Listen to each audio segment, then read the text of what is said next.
Bonjour à tous, bienvenue sur le plateau de Top Sport pour cette émission, émission de trêve internationale. Donc on a une émission un petit peu particulière cette fois, mais je vais commencer par présenter le panel un petit peu plus habituel.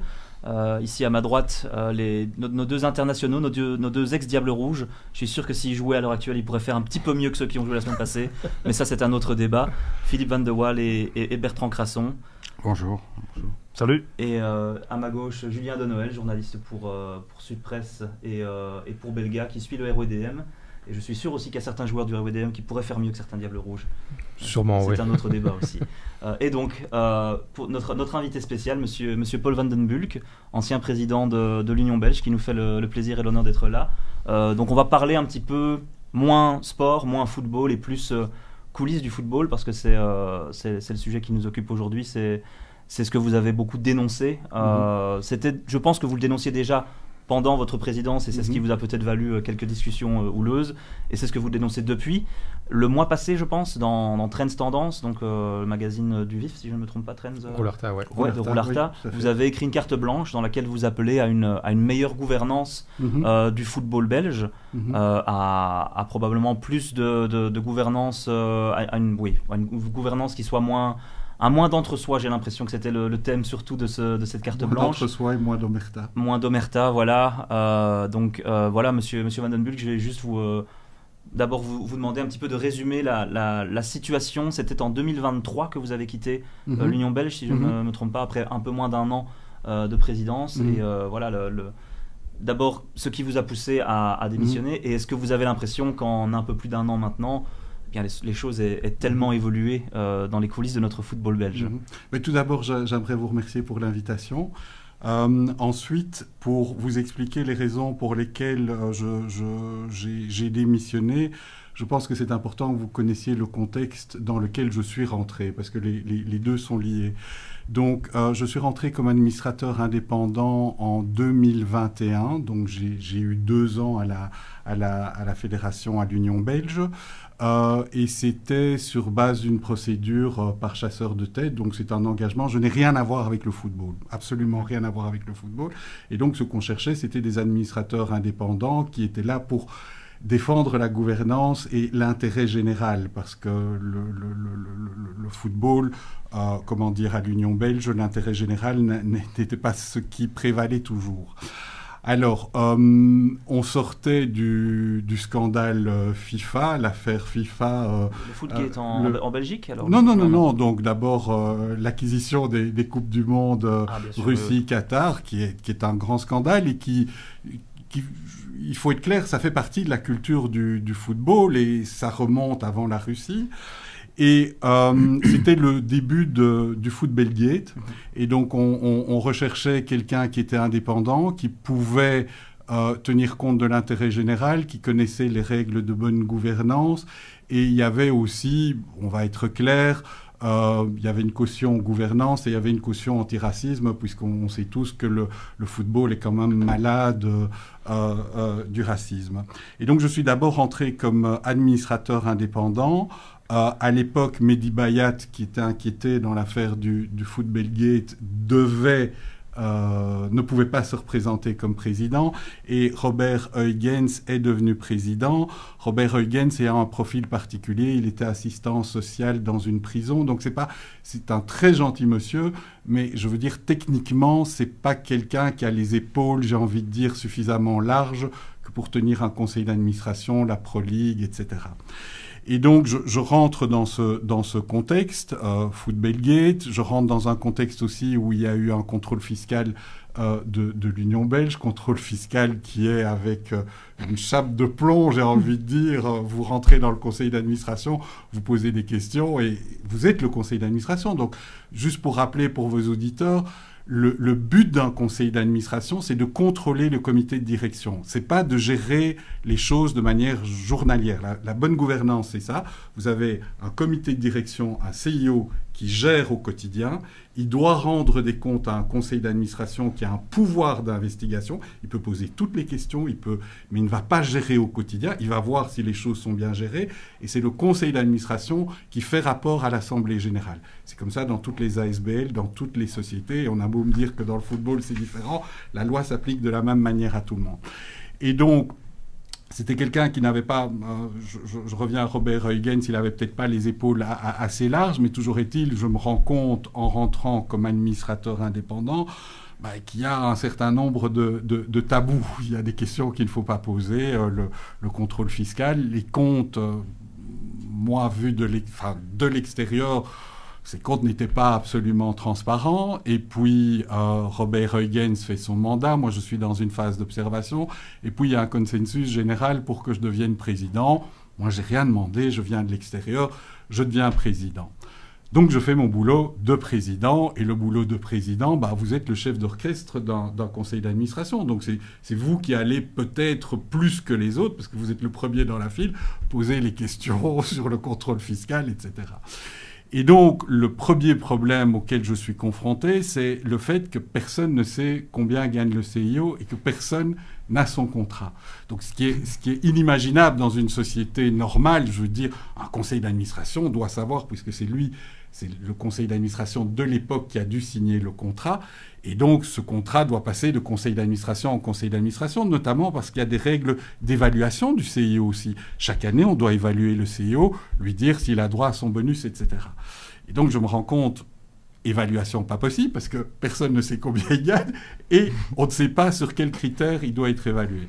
Donc, je prends mon courage à deux mains, je vais demander au CIO, qui me refuse d'abord l'accès à son contrat, pour des raisons de vie privée. Je suis juriste, je sais que la vie privée n'a rien à voir avec ça, et qu'un conseil d'administration a le droit et même le devoir, puisque tous les administrateurs engagent leur responsabilité s'il y a un défaut de surveillance du comité de direction. Donc, il finit par me le donner, et je me rends compte que juste avant que je devienne président, son contrat a été modifié par deux administrateurs qui sont dans mon conseil, qui n'ont jamais rien dit, qui m'ont dit on n'a pas le contrat, etc.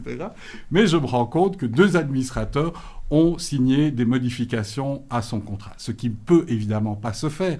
Donc je ne parle pas du contenu du contrat, je parle du principe. On peut discuter de savoir si 500 000 euros pour un CIO, c'est assez, pas assez, etc. Je ne parle pas de ça. Je parle vraiment des règles de gouvernance. Le conseil d'administration doit avoir connaissance de ce contrat. Donc, je suis coincé parce que je me rends compte que dans mon propre conseil d'administration, alors que normalement c'est un organe collégial, c'est là que les choses se décident, mais il y a des choses qui se décident ailleurs. Donc vous vous rendez bien compte qu'il y a un problème. Les institutions ne fonctionnent pas correctement.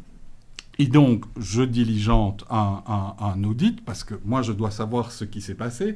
Et on se rend compte que deux personnes du comité de direction, c'est-à-dire deux de ses employés, directrice juridique et directeur financier, ont dit à ces deux administrateurs « Vous pouvez signer les yeux fermés, c'est bon, etc. » Mais personne ne prévient le président ni le conseil d'administration. Ça, c'est une première chose dont je me rends compte. Une deuxième chose dont je me rends compte, c'est qu'il y a une rémunération fixe que j'apprends de 500 000. Son contrat est modifié, c'est-à-dire qu'il y a 100 000 en plus chaque année qui seront attribués de manière automatique. Mais pour le passé, puisque son contrat a été modifié juste avant que je devienne président, pour le passé, je me rends compte que là aussi, en fait, chaque année, il a reçu un bonus sans évaluation et sans que le conseil d'administration soit au courant. Et comment ce bonus a été accordé? Tout simplement sur base d'un coup de téléphone d'une seule personne. On sort du Footballgate. Donc, qui était cette personne? La première fois, c'est Bart Verhagen qui téléphonait au directeur financier et qui disait « Tu lui payes 100 000 euros ». La deuxième fois, et les fois suivantes, c'est Mehdi Bayat qui fait exactement la même chose sans que le conseil d'administration soit tenu au courant. Et on sort du Footballgate, donc c'est assez interpellant. Il faut savoir que pour un directeur financier aussi, j'ai envie de dire, forcément, il a été impliqué dans la chose puisque c'est lui qui a demandé que les contrats soient modifiés. Mais le système est assez pervers parce que qui évalue le directeur financier? C'est le CIO. Donc, quand il dit par téléphone, tu payes les 100 000 euros, il a un choix assez difficile. Vous avez Bart Verhagen qui lui dit « tu le payes les 100 000 euros » et il se rend compte que s'il ne les paye pas, son propre CEO va peut-être pas lui donner à lui son bonus. Donc on est dans un système qui est assez malsain, et c'est pour ça que je dis c'est le système de l'entre-soi, de l'omerta, et qui est assez répandu. C'est pour ça que je parle de la FIFA. Il faut bien se rendre compte qu'on est dans un monde très clos. Le football est un monde très clos qui s'est toujours considéré comme tel. Et je trouve plus grave qu'ils considèrent qu'en fait, parce que c'est le football, c'est très spécifique et on ne doit pas respecter les règles qui s'appliquent à tout le monde. Et c'est quelque chose que je lis souvent. Oui, mais c'est le football. Un club, c'est pas la même chose qu'une entreprise. Faux. Soit, quand vous êtes un club, vous êtes soit une ASBL, soit une société anonyme. Et vous devez respecter les règles d'une ASBL ou d'une société anonyme. Et donc... je me rends compte de tout ça. Le conseil d'administration décide de licencier, pas moi. Je dépose simplement le rapport d'audit au conseil d'administration. Rapport d'audit dont je ne pouvais pas parler puisque j'avais 2 administrateurs, je dirais, d'un côté et puis le reste du conseil d'administration. Et comme administrateur, et comme président indépendant, je ne peux pas privilégier un groupe plutôt que l'autre. Donc je dépose simplement le rapport d'audit sur la table et les administrateurs qui ont une responsabilité collective. C'est-à-dire que la responsabilité collective, c'est le défaut d'avoir surveillé. Ils engagent leur responsabilité. Et il y avait 2 options. Soit le conseil d'administration confirmait que les irrégularités qui avaient été commises, c'était pas grave et ils le prenaient sous leur responsabilité. Il fallait s'expliquer devant l'Assemblée générale. Soit c'était le licenciement de Peter Bossart, il y avait d'autres choses qui avaient été commises. Et donc le conseil d'administration a décidé, pas moi seul, moi j'ai dit au conseil d'administration, vous prenez vos responsabilités, le conseil d'administration a décidé de licencier Peter Bossart. Sur ces entrefaites-là aussi, j'avais mis toutes les formalités nécessaires pour faire un audit financier, qui était d'ailleurs demandé par la Pro League. Et donc, il y avait un cabinet, un réviseur d'entreprise, qui n'est pas celui qui travaille habituellement pour la fédération, qui était mandaté en réalité pour faire un audit financier. Je sentais bien que ça ne plaisait pas au comité de direction, et c'est là que les choses ont commencé à tourner au vinaigre, c'est-à-dire que j'avais un comité de direction qui était clairement contre moi. Donc, il y a eu 2 faits qui m'ont révélé qu'en fait, la maladie qui avait été détectée avant que j'arrive, parce qu'il faut être clair, le foot Belgate n'aurait jamais éclaté s'il n'y avait pas eu un repenti, entre guillemets, c'est Veljković. Tout ça serait resté sous le tapis. Donc, grâce à Veljković, on a pu se rendre compte d'un grave problème dans le football, cette maladie. Moi, je me suis rendu compte, quand je suis devenu président, que cette maladie, malgré le foot Belgate, il était toujours là. Et la 3e phase, c'est que je me suis rendu compte, après avoir révélé de nouveau cette maladie, qu'elle revenait. Qu'est-ce qui s'est passé ?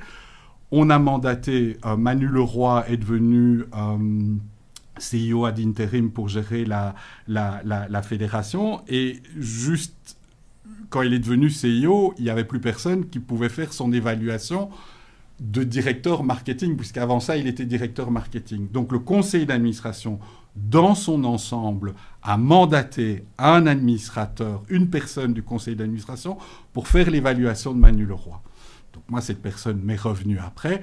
La première chose que je lui ai demandé, c'est « As-tu le contrat de Manu Leroy ?» puisque l'évaluation a dû se faire sur cette base. Non.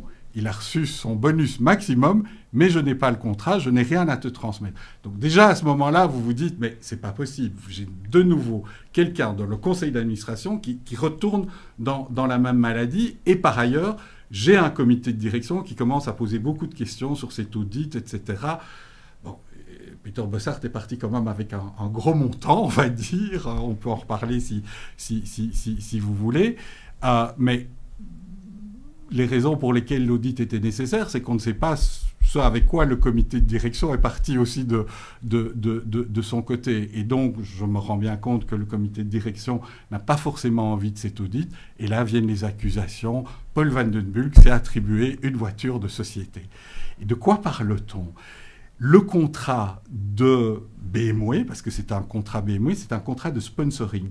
BMW est un sponsor depuis des années, bien avant que je vienne à la fédération, et il est prévu dans le contrat de sponsoring que je n'ai pas signé, qui a été signé par Peter Bossart et le directeur marketing à l'époque, qu'il y a une voiture qui est attribuée à tous les membres du comité de direction, au coach fédéral et au président. Et pourquoi? Parce qu'évidemment, on n'a pas envie, quand vous arrivez sur le parking à Tubize et que les caméras sont là, vous sortiez à une voiture d'une Citroën ou je ne sais pas quoi. Enfin bon, voilà. Donc vous devez sortir avec la voiture.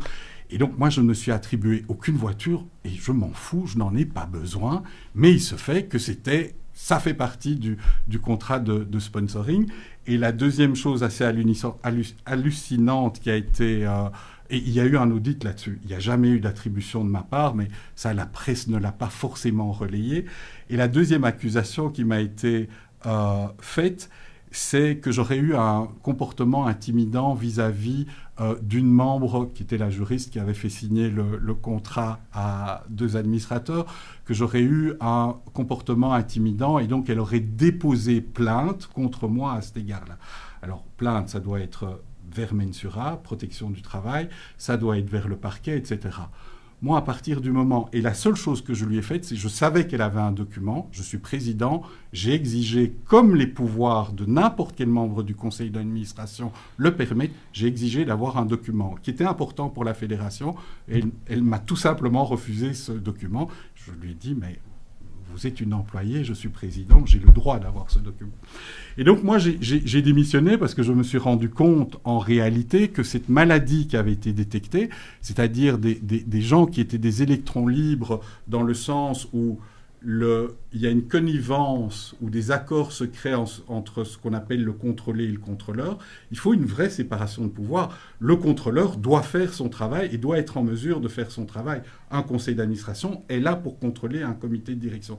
Mais à partir du moment où les deux s'entendent en dehors de la salle du conseil d'administration, vous savez que c'est terminé. Je veux dire, c'est ce qui s'est passé à la FIFA, c'est ce qui se passe ailleurs également. Et donc, à partir de ce moment-là, vous savez que vous ne pouvez plus exercer votre travail. Et donc, aussi pour des questions d'indépendance, parce que j'étais un président indépendant, j'ai démissionné pour préserver mon indépendance, mon intégrité. Moi, je ne vais pas mettre ma réputation en jeu pour ça. J'ai une carrière professionnelle, je suis respecté, j'ai été prof d'UNIF. Enfin, voilà, je vais pas, je suis avocat, je suis médiateur, je suis administrateur certifié. Je ne vais pas jouer dans ce genre de jeu. Et par ailleurs aussi, à partir du moment, et moi je veux bien croire les gens, s'ils disent qu'ils ont déposé plainte, eh bien, cette plainte pour moi était importante parce qu'elle aurait permis un débat judiciaire. Et ce débat judiciaire, les choses auraient pu être dites. Et en fait, c'était juste une déclaration qui a été faite et qui était fausse. Il n'y a jamais eu de plainte et j'ai attendu cette plainte pour avoir le débat judiciaire. Il n'y a jamais eu de plainte. Jamais. Jamais.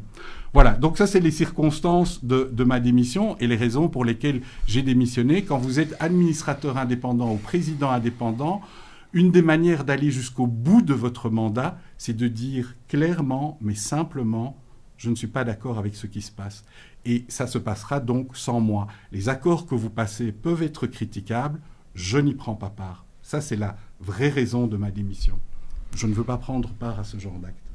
Avant de passer aux autres personnes du panel, je voudrais revenir sur ce que vous disiez. Vous êtes arrivé suite à du headhunting, donc oui. Vous étiez recherché pour un profil particulier. Est-ce que vous avez l'impression que c'était pour se donner une bonne image, voilà, de bonne gouvernance, une image de façade, mais que peut-être, bon, la métaphore est mal choisie parce que ce ne sont pas des moutons, mais qu'ils ont introduit de loup dans la bergerie, quoi, dans le sens où ils ont amené quelqu'un qui a mis son nez dans leurs affaires plus qu'ils ne le pensaient, alors qu'ils espéraient peut-être pouvoir contrôler la personne qu'ils amenaient. Oui, alors vous avez raison, il y avait un calcul politique, je pense, parce qu'il faut bien se rendre compte quand vous êtes indépendant, je pense que le calcul politique, c'était de dire, il est noir, ça arrange bien nos affaires pour la lutte contre le racisme et la gouvernance, il a l'air de s'y connaître, mais il y avait tout un discours aussi qui était... Voilà, ça c'est la bonne gouvernance, mais dès que les portes du comité de direction, et ça a été relayé dans la presse, c'était de dire, ce qui est une aberration juridique, nous avons un président qui est purement protocolaire. Mais non.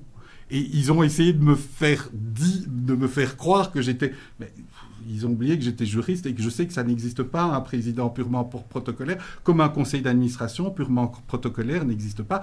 Vous avez des obligations, parce que c'est une obligation qui est assez lourde. On engage sa responsabilité personnelle, on est assuré pour ça, mais on engage sa responsabilité personnelle. Et moi, il est hors de question que j'engage ma responsabilité personnelle pour des malversations qui sont faites dans la structure. Donc je pense qu'il y avait ce calcul qui avait été fait, Peter Bossart étant quelqu'un il avait cette réputation de très assertif. C'est quelqu'un qui cadenasse les choses. Je pense qu'il a également, on m'avait prévenu, fais attention, il fait partie de la belle famille de Christian Van Thilo, donc la presse est avec lui, etc.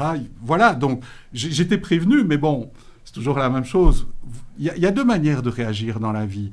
Soit vous acceptez une mission parce qu'elle est facile, et bon, voilà, soit vous acceptez une mission précisément parce qu'il y a un challenge. Je pense que je suis plus là. Voilà, ce qui m'intéresse, c'est les challenges. Alors, on ne les gagne pas tous. Je ne l'ai pas forcément gagné, mais je pense que c'est des choses qui se jouent aussi sur la longueur. Il ne faut pas voir. Mon acte de démission est un vrai acte de démission. C'est vraiment dire, écoutez, ça ne va pas, comme ça s'est passé, comme ça a pu se passer dans d'autres institutions. Donc il faut voir les choses sur la longueur. Julien, pour rebondir là-dessus, toi tu as travaillé dans les coulisses aussi de pas mal de clubs belges, notamment au REDM, où on sait qu'il y a peut-être eu quelques petits soucis au niveau de la gouvernance. Est-ce que ce sont des choses qui t'étonnent d'abord, te surprennent? Qu'est-ce que tu penses de ce qu'on vient d'entendre, qui est quand même assez choquant? Non, ça ne me surprend pas, parce que c'est un mal, comme vous dites, qui est là depuis longtemps.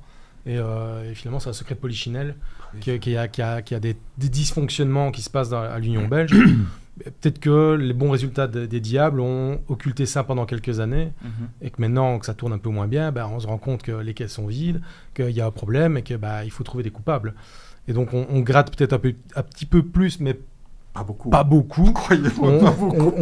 gratouille un petit peu le vernis, mais pour dire on le fait. Le contexte, c'est, je pense, c'est autour de la Coupe du Monde 2022, tout ce qui se passe là. C'est dans la préparation de la Coupe du Monde 2022 ou aux alentours de la Coupe du Monde 2022, non? Oui. En fait, le Qatar, en revenant du Qatar, l'audit a commencé. Je savais déjà qu'il y avait un problème quand j'étais au Qatar, puisque je venais de recevoir le contrat de Peter Bossart. J'avais déjà tout le passé, je veux dire, contrôle fiscal, etc. Je me rendais bien compte que les choses n'étaient pas claires, qu'on n'avait pas les réponses qu'on attendait. Voilà. Mais effectivement, tant que la fédération gagne de l'argent, on va se concentrer sur le sportif. Et à raison, le sportif est important. Je ne suis pas là pour dire que le sportif est très important. Ça reste une fédération qui doit être au service de ses affiliés, des joueurs et de l'intérêt général aussi. Malheureusement, voilà, c'est pas toujours le cas, mais le sportif est important, ça c'est clair. Et en parlant du sportif, vous, j'imagine aussi, Bertrand, Philippe, que par le passé, il a pu parfois se passer des choses en coulisses, etc. À quel point, dans une fédération, quand il y a des dissensions, quand il y a des problèmes en coulisses, à quel point ça peut affecter sur le terrain, à quel point ça peut affecter un joueur, ou est-ce que ça affecte peut-être plus maintenant parce qu'on en sait plus, alors qu'à l'époque, il y avait beaucoup plus de cloisonnement peut-être entre les deux? Moi, je pense que les joueurs, qu'ils soient plus expérimentés ou pas, de plus en plus jeunes comme à l'heure actuelle, que ce sont des choses, et peut-être heureusement, qui sont loin de leurs préoccupations. Je pense. Ils sont tellement sur cette vague constante, aussi bien en club qu'en équipe nationale, la vague sportive, et ils doivent se concentrer uniquement sur ces choses-là. Donc j'aurais même tendance à dire, heureusement, que tout compte fait, ils n'en savent pas plus. C'est mon avis personnel. Bertrand, on a aussi l'impression que ça peut... Toi, tu as aussi été entraîneur. Tu es entraîneur. Quand tu entends... Tu es entraîneur et tu entends que ce genre de choses, éventuellement, voilà, tu lis des articles dans la presse, etc. Est-ce que ça te donne envie de t'engager dans un club ou quelque chose de ce genre?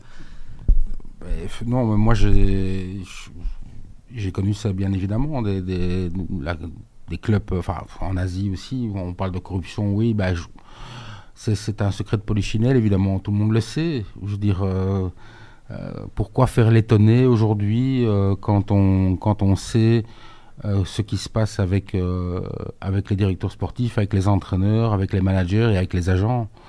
Et Donc voilà, ça ne m'étonne pas. Je pense que c'est un petit peu à mettre en corrélation avec la politique aussi. Il y a beaucoup de politiciens qui sont réélus, de toute façon, qui sont eux-mêmes inculpés pour plein de raisons.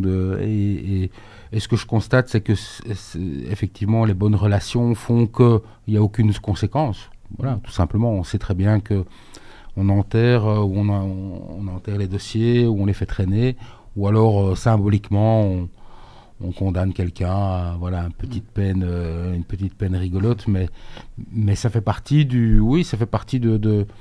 ce fonctionnement, on va pas dire un peu obscur, mais qui fait que le football est aussi ce qu'il est, c'est-à-dire un milieu où beaucoup d'argent circule et facilement, donc forcément les envies de passer à côté on va dire, des impôts, du système, sont légion. Donc forcément, c'est pas étonnant de voir que ça soit à la FIFA, dans des fédérations, dans des clubs, il y a des, on va pas dire c'est quoi, on appelle même plus ça on appelle ça de l'optimisation aujourd'hui fiscale. C'est vrai. Puisque ce terme de corruption a été changé, transformé en optimisation fiscale. Fraude fiscale n'est plus de l'optimisation. Enfin voilà, donc tout ça fait que voilà, il ne faut pas être naïf. Et je crois que c'est mieux de se concentrer peut-être sur l'aspect sportif qui passionne plus, on va dire, l'opinion publique. Je veux dire dans notre position. Maintenant, c'est vrai que on aspire à une meilleure gouvernance pour la fédération, c'est sûr. Vous avez été à l'intérieur du cyclone, vous savez mieux que nous.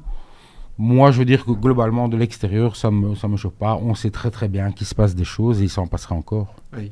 Ceci étant dit, il faut faire attention. Je veux dire, la Cour de justice, la Cour européenne de justice rend des arrêts qui sont de plus en plus défavorables au football. Et c'est pour ça aussi que je dis, qu'on le sache, c'est une chose, mais qu'est-ce qu'on en fait ? Parce que le problème, c'est l'évolution. On est déjà, je dirais, la Belgique est déjà une troisième ligue, j'ai envie de dire, en Europe. Et les choses vont continuer à s'empirer, tout simplement parce qu'on ne profite pas et on ne gère pas les choses convenablement. Et ça finit par avoir un impact sur le sportif. Le sportif est très important et on est là pour le sportif.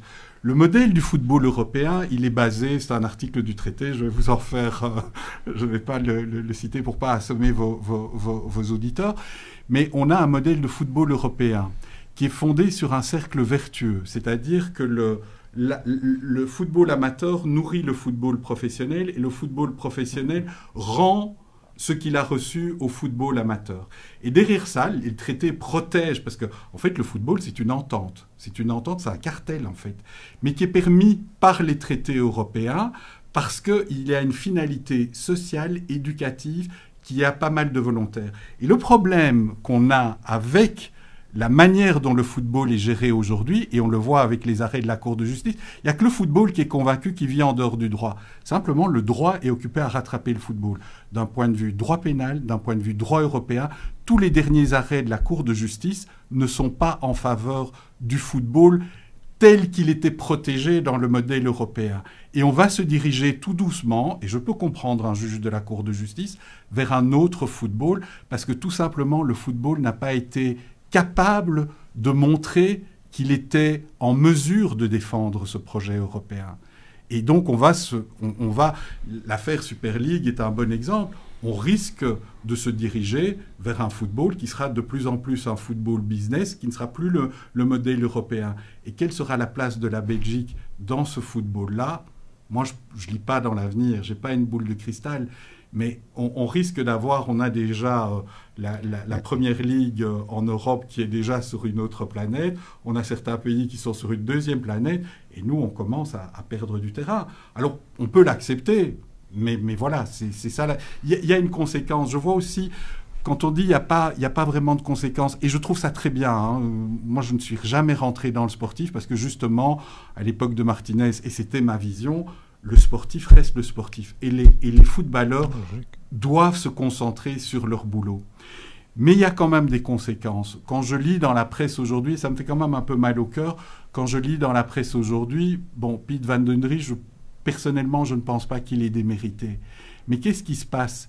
Maintenant, il y a des attaques contre Tedesco et on le reproche à Piet van den Dries. Il faut savoir qu'à l'époque, comment Tedesco a été engagé, c'est Bart Verhagen, moi j'étais là, on a dû convoquer un conseil d'administration en urgence parce qu'il y avait Bart Verhagen qui avait pris le dossier en main avec Peter Bossart, sans aucune transparence vers le conseil d'administration. Il y a eu des articles dans la presse à cet égard-là. Et nous, on a dû recadenasser ça. Il y a Svenja qui est rentré dans le comité sportif. Il y a Pierre Locht aussi qui est rentré. Et donc, il y avait une cellule sportive. Et maintenant, on attaque, j'ai envie de dire, Piet van den Dries parce qu'il n'aurait pas fait son boulot. En fait, il a hérité d'une situation qui a été créée par certaines personnes de la Pro League. Et l'évaluation qui aurait dû être faite de Tedesco, c'était au comité sportif à la faire aussi. Il pouvait la déclencher. Donc, il faut... Les deux sont déconnectés, mais il ne faut pas croire qu'il n'y a pas des répercussions de l'un sur l'autre. Une fédération qui est mal gérée, in fine, ça va se ressentir au niveau sportif. Alors, il y a question chance-malchance aussi. Hein. Si on a une bonne équipe, et c'était le cas pendant certaines années, ça peut passer sous le tapis. Les résultats ne vont que camoufler ce problème. Voilà. Ils ne vont que camoufler. Mais il faut arriver à un management de qualité, parce que si vous n'arrivez pas à un management de qualité, je veux dire, ce qui se passe au Standard ou dans d'autres, on va devenir un football périphérique. Et c'est dommage pour les supporters, c'est dommage pour la communauté, parce que quand vous êtes une fédération, vous devez aussi défendre l'intérêt général. Je veux dire, moi j'étais là aussi pour l'employé de base, j'étais pas là pour le comité de direction. L'employé de base, il faut le garder motivé. Quand on voit Peter Bossart, il est parti de manière irrégulière avec 1 650 000. J'ai fait le calcul, vous divisez ça par 250 employés de la fédération, c'est un bonus de 6 000 ou de 8 000 à la fin de l'année. Les volontaires et la fédération, croyez-moi, en utilisent beaucoup. Des bénévoles qui ne sont pas payés, ne fût-ce que leur donner un défraiement, c'est énorme. Exactement. Le Mbo Mpeza Challenge, parrainer un enfant, c'est 300 € pour parrainer un enfant, pour lui payer sa cotisation, etc. Vous divisez 1 650 000, c'est 5 000 enfants que vous aidez. Donc, il y a une petite question, juste comme tout le monde, on a lu dans la presse aussi que l'Union belge était dans le rouge financièrement. Je crois qu'on a parlé d'un déficit de dizaines de millions. 11 millions et demi. La raison principale vous avez déjà, j'ai fait plus ou moins le calcul, évidemment je ne suis plus dans les comptes, mais je vois certaines choses, et puis il y a des choses qui me parlent. Le CIO, c'est déjà plus ou moins entre 11 et 15% des pertes. Okay. L'audit financier qui n'a pas pu avoir lieu, je ne sais pas, le comité de direction avec combien il est parti, mais peut-être qu'on est à 20% des pertes.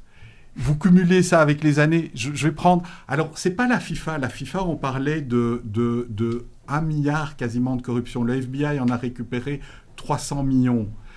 C'est pas la même ampleur, mais si vous ramenez tout à sa proportion, c'est beaucoup d'argent. Enfin, 20%, si on est responsable de 20% des pertes, pour la communauté, pour l'employé de base, même pour les sponsors. Moi, je serais un sponsor, j'ai pas forcément envie que mon image soit associée. J'ai de moins en moins envie que mon image soit associée. On en a perdu quelques-uns d'ailleurs, je pense. Voilà, à ce sport. Donc, et encore, il y a eu de la chance, puisque les contrats, c'est des contrats des fois... mais moi, c'est un contrat de 5 ans, si je me souviens bien. Donc, le contrat a été signé juste avant, et donc ils sont partis pour 5 ans.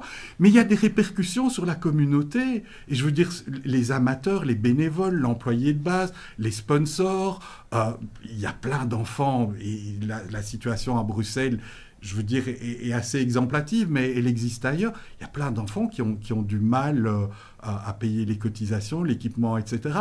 Mais en même temps, c'est peut-être un Lukaku qu'on perd, parce que Lukaku, c'est son histoire aussi. Donc, les deux... Alors, les deux ne sont pas liés, je suis tout à fait d'accord avec vous, de manière directe, mais il ne faut pas se faire d'illusions sur la longueur, parce que c'est un marathon. Et c'est ça que je reproche au football. Il n'a pas encore intégré ces notions que d'autres sociétés ont intégrées, parce que la loi nous oblige, c'est ce qu'on appelle la durabilité, sustainability. Vous devez gérer les choses sur la longueur. C'est un marathon. Et donc, vous devez faire en sorte que vos règles de gouvernance vous permettent d'avoir une durabilité. Et ce qui se passe dans certains clubs, où d'une saison à l'autre, ils ne savent pas s'ils seront encore là, c'est tout simplement aberrant. Et c'est dommage pour notre football belge. Enfin, moi, ça me fait mal au cœur, en fait. Julien, excuse-moi. On parle du coup ici de mauvaise gouvernance, d'entre-soi. J'irais même plus loin, est-ce que c'est pas carrément de la consanguinité quand on voit les clubs finalement qui dirigent l'Union belge qui doit diriger les clubs via la Pro League, et tout le monde joue sur son intérêt personnel en faisant passer l'intérêt collectif entre guillemets avant tout, mais absolument pas. Et donc il faudrait une indépendance complète, comme ça peut se faire, je pense, en Angleterre, où la fédération, c'est pas les clubs qui dirigent. Alors, en tout cas, ils sont pas majoritaires. Alors, et là, vous avez tout à fait raison. Il y a une consanguinité, et c'est tellement vrai qu'en fait, à l'Assemblée générale, ce qui était reproché à Peter Bossart, en fait, c'est ça qui est assez absurde. C'est des gens de la Pro League qui lui ont permis ça. Mais c'est les mêmes personnes qui vont le critiquer, mais qui se retrouvent au conseil d'administration, à l'Assemblée générale. Donc tout est souvent, et c'est ça que j'ai remarqué dans le football, c'est l'intérêt du moment. Est-ce qu'on a intérêt maintenant à faire éclater cette bombe ? Mais c'est peut-être pas l'intérêt de demain, et c'est pas l'intérêt à long terme. Donc ça, vous avez tout à fait raison. La deuxième chose, en Angleterre, c'est un peu différent, mais en Angleterre, en fait, moi, je plaide pour ce régulateur. Le football n'est pas capable de s'autoréguler. Il l'a montré, je veux dire, que ce soit au niveau de la FIFA, mais même le Footballgate et même ce qui s'est passé après. Donc moi, je suis pour un régulateur. Et en Angleterre, il y a un projet de loi pour créer un régulateur du football, parce qu'on se rend compte aussi, malgré quand... Mais je pense qu'ils sont un peu plus éduqués, j'ai envie de dire, et c'est un football qui est plus développé aussi. Je veux dire, on est loin derrière l'Angleterre maintenant. Et une manière de sauver ce football anglais, c'est de créer un régulateur. Et ça, c'est jouer sur la longueur. Et c'est pas le seul pays. L'Italie en parle aussi. Je pense que l'Espagne aussi. Et je ne serais pas étonné qu'un jour la Commission européenne dise... vous ne nous avez pas démontré, vous, les clubs et les présidents et les CIO et les fédérations, que vous êtes capable de vous autoréguler. C'est quand même assez particulier. Il y a plein de secteurs, j'ai envie de dire assez éduqués, que ce soit le secteur bancaire ou des assurances, etc., où on a refusé l'autorégulation parce qu'on sait très bien que ça ne fonctionne pas. Mais pour le football, on l'accepte, alors que c'est vraiment un domaine où les gens osent tout. Il faut être clair, ils osent tout. Enfin, moi c'est ce que j'ai vu. On ose tout dans le football. D'autant plus qu'on voit les sommes d'argent qui sont... Et elles circulent très facilement. Oui. Hein. Vous avez vu le Footballgate, c'était des billets dans un paquet de pain de boulangerie, et on le mettait sur la table et on disait dis le fait. Moi, j'avais une question peut-être un peu plus personnelle. Oui. Est-ce que vous avez, au moment où vous êtes entré, on va dire, à la fédération, sous-estimé votre job? Et ma deuxième question, qui est pareille, est-ce que l'Union belge vous a sous-estimé? Alors, moi, je ne l'ai pas sous-estimé dans le sens où j'ai été très clair quand je suis rentré. J'ai dit, si je n'arrive pas à changer les choses, je partirai. Ouais. Donc, j'étais très clair. Moi, soit ça change, soit ça ne change pas, et ce sera sans moi, et c'est sans regret. C'est un des problèmes dans le football. Il y a beaucoup de personnes qui sont prêtes à mettre leur indépendance de côté pour rester dans le football et qui vont faire absolument tout. Moi, j'ai des anciens membres de mon conseil d'administration qui sont plus dans mon conseil d'administration, mais qui sont recasés comme employés dans la fédération. C'est absolument hallucinant. Mais voilà. La deuxième chose, c'est que je pense également, je suis j'ai envie de dire, je suis un technicien, et donc je peux apparaître comme ça, comme extrêmement doux, parce que moi, en fait, j'en veux à personne. Je fais juste mon job. Et donc, je pense qu'ils m'ont pris pour quelqu'un de... Oui, je suis médiateur, donc voilà, c'est quelqu'un de doux, il va pas... Donc, ils vous ont peut-être un peu sous-estimé. Ils m'ont peut-être un peu sous-estimé sur la forme. Je suis toujours très doux, mais sur le fond, j'ai pas de compromis. Voilà. L'intégrité, pour moi, ça reste une valeur centrale, et on ne transige pas avec ça parce que vous le payez sur la longueur. Ouais. C'est vraiment ça. Enfin, voilà. voilà, je suis administrateur certifié. Moi, je ne vais pas jouer avec ma réputation. Non. Je suis avocat. Donc, voilà, moi, j'ai fait ma carrière, j'ai eu une longue carrière, j'ai enseigné, mais voilà, je ne vais pas jouer avec ce genre de choses. Bertrand avait prononcé le mot magique, le mot agent. Les agents qu'on voit, à mon avis, beaucoup dans les coulisses du football. Est-ce que c'est aussi l'un des problèmes de notre football? Alors, c'est un gros problème dans le football et je veux dire, la culture du football, ce qu'on a rencontré chez les agents, en fait, déteint sur tout le monde ou inversement. Je vais prendre une règle de base. Dans la vie normale, dans le monde des affaires, on sait tous ce qu'est un conflit d'intérêts. Vous ne pouvez pas agir pour deux parties. Moi, comme avocat, je ne peux pas agir pour deux parties en même temps. Je défends un seul intérêt. Que je sois d'accord ou pas avec cet intérêt, c'est ça mon boulot. Je défends un intérêt. Les agents, et on a changé ce règlement, en tout cas quand j'étais président, les agents pouvaient intervenir à la fois pour les clubs et pour les joueurs. Et essayez d'expliquer ça au monde du football, que c'est une règle de base du conflit d'intérêts. Vous ne pouvez pas agir. Mais ça a été super compliqué parce que ça ne fait pas partie de l'univers mental. Alors ça, c'est la règle de base. Mais déjà, devoir expliquer c'est quoi un conflit d'intérêts et après une règle supérieure qu'on appelle l'indépendance, parce que l'indépendance, ça va encore plus loin que le conflit d'intérêts. Je peux ne pas être, et je n'avais jamais de conflit d'intérêts puisque je n'avais pas d'intérêt dans le football, mais l'indépendance, c'est quasiment, je ne vais pas dire philosophique, mais l'indépendance, c'est toujours toutes les décisions que je prends, même si je n'ai pas de conflit d'intérêts, mon seul étalon, mon seul maître va toujours être l'intérêt général. Ça ne va pas être l'intérêt de la Pro League, ça ne va pas être l'intérêt des francophones ou des flamands, c'est l'intérêt général. Et là aussi, enfin bon, voilà, c'est... Donc, les agents, alors ça va mieux, ça va mieux. La FIFA avait suspendu son règlement puisqu'il y avait certains arrêts de la Cour de justice qui devaient être rendus. Mais les montants aussi qui sont perçus par les agents, un agent immobilier, c'est maximum 4% de commission et c'est plutôt entre 2 ou 3%. Un agent de football, c'est 30% souvent, et des deux côtés. Donc, enfin, vous vous dites, c'est juste pas possible, quoi. Et ça fait partie aussi du problème financier de certains clubs, parce que les montants qui sont payés sont tellement, voilà, hallucinants que oui. Et l'autre, Julien a parlé de consanguinité, et vous parlez de conflit d'intérêts, c'est évidemment la présence au conseil d'administration de personnes qui travaillent dans des clubs. Vous avez mentionné Pierre Lorch, Sven Jack. J'ai l'impression, alors je peux me tromper, mais j'ai l'impression que c'est unique au monde, ça. Ou en tout cas, je ne connais pas beaucoup de fédérations où les clubs ont autant d'influence, où le conseil d'administration est composé d'autant de membres, de dirigeants de clubs. Alors, moi, je ne suis pas contre une représentativité, j'ai envie de dire, de la Pro League, des amateurs et des... Par contre, je pense qu'il faut limiter cette représentativité, ou il faut en tout cas que les personnes qui siègent connaissent les règles de base. Moi, j'ai été très étonné. Je suis rentré dans un conseil d'administration où les administrateurs amateurs flamands ou amateurs francophones n'étaient pas au courant de leur droit d'investigation, du fait qu'ils peuvent poser des questions et qu'ils doivent obtenir une réponse et obtenir les documents. Donc, soit on réduit le nombre de personnes issues du football, c'est ce que la fédération irlandaise a fait. Il y avait 50 millions qui s'étaient évaporés dans la nature sur un certain nombre d'années. Et pour éviter que ça se reproduise, c'est pas rien, 50 millions quand même, pour éviter que ça se reproduise, mais la moitié du conseil d'administration maintenant est composée de professions régulées. Donc ça veut dire des experts comptables, des réviseurs, des avocats, enfin toutes des professions qui sont soumises à aussi une autre réglementation qu'ils doivent respecter, et ils savent qu'ils mettent en jeu leur réputation. Le football n'est pas régulé, donc enfin, ce que vous disiez, il y a peut-être une amende symbolique ou quoi, le Footballgate, tout le monde sait que la montagne a accouché d'une souris, je veux dire. Il y a eu plein de conventions de transaction de personnes assez connues, personne ne sait les montants qui ont été payés, etc. Mais voilà, c'est fini, elles n'ont plus rien à se reprocher. Quand je vois un Vincent Manhart qui est... Et je peux comprendre que les sportifs disent « oui, mais il faut quelqu'un qui connaisse le sport, etc. » Comme CIO, Vincent Manhart a quand même quelques casseroles, etc. Alors, d'un point de vue sportif, il a peut-être des conseils à donner.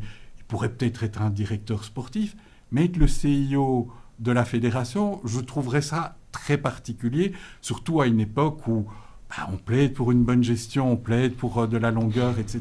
Donc, ce serait un retour en arrière par rapport à... Moi, je pense que ce serait un retour en arrière. Et j'ai rien contre Vincent Manhart, mais il faut respecter un tant soit peu le droit, un tant soit peu ses propres statuts, un tant soit peu son propre règlement d'ordre. Sinon, on perd en crédibilité. Et ça se joue sur la longueur. Enfin, j'entends ce que vous me dites, il ne faut pas être naïf, ça a toujours existé, ça...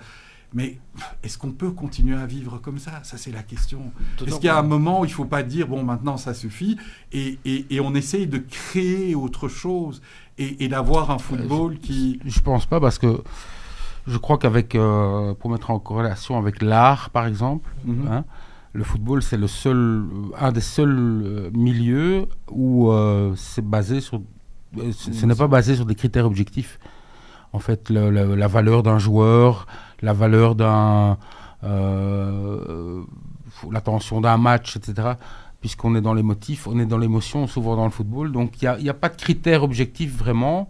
Donc, c'est pour ça que, évidemment, tout le monde s'est rué, beaucoup d'agents, beaucoup de gens, même qui occupent des fonctions officielles, sont présents dans le foot, parce qu'il n'y a pas de contrôle, comme vous l'avez dit, sur les montants.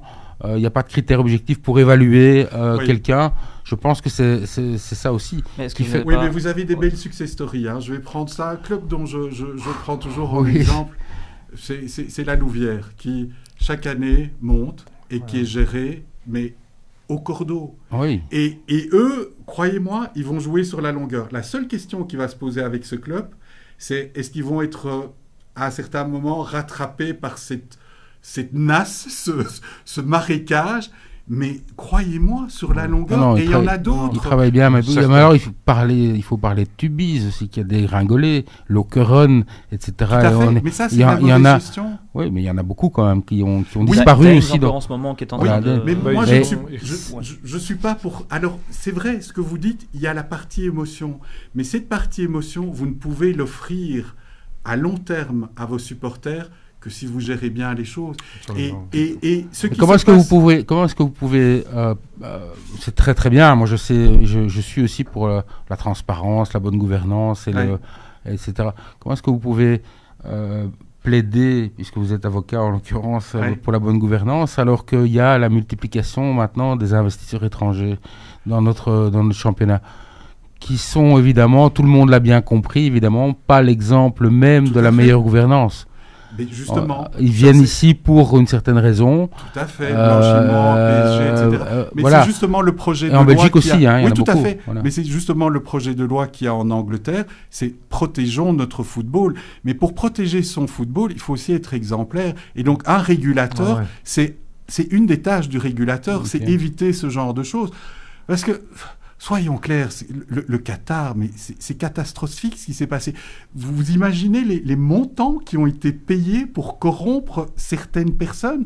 Je veux dire, un Chuck Blazer, c'est des dizaines et des dizaines de millions qui ne sont pas allés dans le football. C'est de ça dont on parle. Donc, moi, je refuse. C'est fondé sur l'émotion, mais finalement, il y a un dindon de la farce aussi. C'est le sportif. Ouais. Et c'est le sportif qui va le payer à un certain moment. Donc, moi, je suis plein d'admiration devant des clubs qui essayent de jouer sur la longueur. Et c'est pour ça, moi, la Louvière, en plus, c'est du côté francophone, c'est un désert. Le football est devenu désertique. Et là aussi, l'intérêt général devrait obliger la fédération, parce que l'intérêt général, c'est aussi les communautés. C'est la communauté flamande, c'est la communauté francophone, c'est la communauté germanophone. Et je trouve que la fédération, de ce côté-là, et je n'ai rien contre personne, mais le football est le dernier liant des Belges. Et quand on voit le comité de direction est uniquement flamand, le conseil d'administration est quasiment uniquement flamand, et tout le staff technique est uniquement flamand, est-ce que c'est ça encore qui va réunir les Belges? Et je ne voudrais pas que ce soit l'inverse non plus, que ce soit uniquement francophone, comprenez-moi bien. Mais on est justement dans cette part d'émotion. Il faut faire attention à ça. Il y a des équilibres. Prenez justement l'exemple de la Louvière, qui, bon, moi, Salvatore, pas dire un ami, mais je connais très bien. Une personne fantastique. Exactement. Et c'est quand même bizarre, qu'il s'est entouré de gens de football aussi. dans le club, puisqu'il y a Nicolas Frutos, il y a Silvio Proto, il y a Enzo Schifo, donc qui sont 3 anciens directoires. Enzo Schifo qui vient de rentrer, oui. Voilà, oui, donc c'est pas un hasard non plus savoir t'entourer, tu veux dire. de s'entourer des gens de football qui peuvent aussi avoir une orientation. Du côté sportif. Du côté sportif. Du côté sportif. Du côté management, c'est tous des gens qui viennent de chez Easy, de l'entreprise. Mais voilà, et transparence totale, tout le monde connaît les aussi bien dans son entreprise, les sponsors, tout à fait. Que dans son football. Voilà. Donc, je ne dis pas que... Moi, je n'ai jamais eu des ambitions sportives. Et j'ai toujours été clair là-dessus. Le sportif doit être géré par le sportif. Mais le management est là pour aider le sportif. Et ceux qui font les comptes, qui construisent ce qui est derrière l'estrade, ils ont une responsabilité pour que ce qui est devant l'estrade puisse fleurir. Mais ça, évidemment qu'il faut des sportifs. Et vous n'allez pas mettre des gens qui... Moi, franchement, je n'ai jamais émis aucune opinion sportive à l'époque où j'étais président. Et je ne me serais pas permis. Je déjeunais au Qatar tous les jours avec Roberto Martinez et je dînais tous les jours avec lui. Mais je n'ai jamais émis d'opinion sportive et je n'en avais pas à émettre. Je n'étais pas là pour ça. Est-ce que c'est le problème aussi parfois de certains présidents qui le font peut-être Alors, je trouve qu'en club, c'est légèrement différent. Je pense qu'il faut respecter les règles de bonne gouvernance, mais si c'est fait avec respect, vous pouvez émettre une opinion, mais vous ne pouvez pas, j'ai envie de dire, vous ne pouvez pas être un président dictateur. Je pense, pour reprendre quelqu'un comme Salvatore, ancien joueur par ailleurs, a évidemment des opinions sur certaines choses. Mais je pense qu'il laisse les mains libres à ceux qui sont compétents. Et c'est ça qui est important. Donc vous devez laisser tous ces talents fleurir et vous devez leur donner les moyens. En fait, un management est là pour ça. Un management est là pour donner un cadre pour que chacun puisse s'épanouir. Mais évidemment, s'il n'y a pas de cadre, il y a un moment où tout le monde va se tirer dessus, et je vois ce qui se passe à la Fédération belge maintenant. Enfin, il y a tellement de choses à dire sur ce qui se passe avec Tedesco, etc. Je connais l'envers du décor, je sais comment il est arrivé, etc. Je ne suis pas étonné de ce bordel. Parce que ce bordel a été créé aussi. C'est le management qui a créé ce bordel. C'est des Il y a encore le cas Frankie Vercouteren aussi. Hein. Pardon ? Il y a encore le cas Frankie Vercouteren qu'on n'a pas évoqué aussi. Un des cas. Enfin, un des cas, oui. En plus, on a encore un petit quart d'heure. Mais... Julien, tu voulais dire quelque chose ? Oui, parce qu'on voit un peu tout le problème qu'il y a. Tout le monde a l'air d'en avoir conscience. Mais comment est-ce qu'on pourrait régler ça ? J'ai l'impression que le système n'est pas capable de s'autoréguler lui-même, comme vous l'avez dit. Donc il faudrait que ce soit le monde politique qui vienne, qui dise grand coup de balai, on réforme tout. Non. Moi, je plaide pour le modèle anglais. Enfin, ce que l'Angleterre va peut-être faire, c'est avoir un régulateur. Donc vous avez par exemple les jeux de hasard. Vous avez ce qu'on appelle un régulateur, la commission des jeux de hasard. Et la commission des jeux de hasard, c'est elle qui accorde les licences. La même chose à la fédération. Qui donne les licences ? C'est la fédération. Mais ce qui s'est passé avec le Standard ou avec d'autres clubs, vous vous rendez compte, moi je suis jamais rentré dans le bureau comme président, il y a une séparation des pouvoirs, vous ne rentrez jamais dans le bureau qui accorde les licences. Mais vous vous rendez bien compte, enfin je ne suis pas idiot, le système ne fonctionne pas pour plein de raisons. Et donc je pense qu'il faut quelqu'un d'externe à la fédération pour accorder les licences. Et pour d'autres choses aussi, en Angleterre, pourquoi ils veulent ce régulateur ? Parce qu'à un certain moment, vous avez la Première Ligue. Et on parle de milliards, là, les derniers droits ont été vendus, je pense, pour 7 ou 8 milliards, sur une période de 5 ans, si je ne me trompe pas. La Première Ligue ne veut plus, éprouve certaines difficultés à rétribuer le football amateur. La fédération est coincée parce que la Première Ligue a le pouvoir qu'elle a au sein de la fédération. Eh bien, ce régulateur externe, comme Commission des jeux de hasard ou le CSA pour l'audiovisuel, etc., a le pouvoir d'imposer certaines choses. Mais c'est ce qui remet un équilibre. Vous avez un négociateur, c'est ce qu'on voit en concertation sociale aussi, employeur, employé, etc. À un certain moment, il faut un arbitre externe qui n'est pas impliqué dans la chose et qui se dit, si on veut que ce modèle perdure, parce que le football amateur rend des services au football professionnel. Ce n'est pas le football professionnel, on est d'accord, mais on a cette espèce de cercle vertueux où l'un nourrit l'autre. Et ça, c'est notre modèle européen. Donc, moi, je plaide pour un régulateur. Je plaide aussi pour le minimum, mais voilà, et je pense que c'est en le disant clairement qu'on fait bouger les choses. Moi, je n'ai plus rien à voir dans le football, donc je suis libre, je peux parler, mais au moins respecter la loi, ses propres statuts, son règlement d'ordre intérieur. Ensuite, et c'est ce que je n'ai pas rencontré, et c'est pour ça que je le dis, pour que d'autres prennent ces idées, créer un comité, ce qu'on appelle un comité de rémunération. Je suis rentré à la fédération, il n'y avait pas de comité de rémunération. Dans n'importe quelle société qui se respecte, il y a un comité de rémunération qui dit, on se réunit, on fait une proposition au conseil d'administration, le CIO va gagner autant, etc. On vote au conseil d'administration, c'est transparent. Ici, tout se fait. En fait, la petite sauvette, mais c'est ce que j'appelle les chambres de compensation. Vous êtes dans un conseil d'administration et vous vous rendez bien compte qu'il y a plein de chambres de compensation tout autour de vous où les choses se sont décidées. Mais alors à quoi ça sert?